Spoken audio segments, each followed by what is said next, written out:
30년 전쟁, 종교 전쟁에서 패권 전쟁으로 1편입니다. 폐허가 된 독일, 유럽의 재편성. 황제는 왕이 아니었다? 합스부르크의 야망. 신성 로마 제국 안에는 독일 지역의 360여 개의 공국, 도시국가들과 오스트리아, 보헤미아, 오늘날 체코, 헝가리, 네덜란드, 스위스 칸톤, 이탈리아 북부 등이 얽혀 있었죠. 독일이라는 통일국가는 아직 없었습니다. 오스트리아는 제국 안의 한가문 영지였고 헝가리는 제국 바깥이지만 합스부르크가 지배했습니다. 신성 로마 제국 황제는 절대군주였을까? 아니었습니다. 황제는 선거로 뽑혔습니다. 그를 뽑는 사람들, 바로 선제후. 1356년 카를 4세가 황금문서로 확정한 7명의 선제후가 황제를 선출했습니다. 마인츠 대주교, 쾰른 대주교, 트리어 대주교, 보헤미아 왕, 작센공, 브란덴부르크 변경백, 팔츠백작 이상 7명. 황제는 세습이 아니라 선거로 뽑힙니다. 그래서 황제는 항상 선제후 눈치를 봐야 했죠.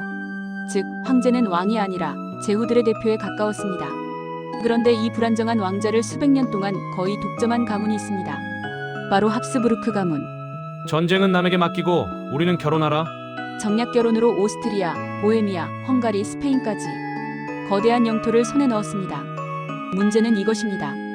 황제의 권력은 약한데 합스부르크의 영토는 너무 컸습니다. 그리고 그 충돌이 결국 폭발합니다. 창문에서 시작된 유럽 대전쟁. 1618년 프라. 보헤미아 귀족들이 황제 측 관리들을 성 창문 밖으로 던집니다.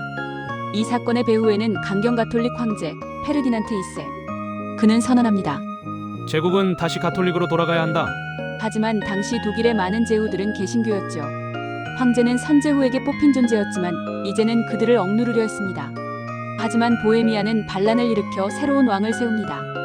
이것은 황제에 대한 공개적인 도전이므로 합스부르크는 군대를 동원합니다. 이 전쟁이 바로 30년 전쟁. 처음엔 종교 전쟁처럼 보였습니다. 그리고 1620년 백산 화이트 마운틴 전투. 보헤미아는 처참히 패배하고 반란 지도자 처형, 개신교 탄압. 보헤미아는 합스부르크 직할 지배가 강화됩니다. 합스부르크의 완승처럼 보였습니다. 2편의 영상은 내일 만나실 수 있습니다.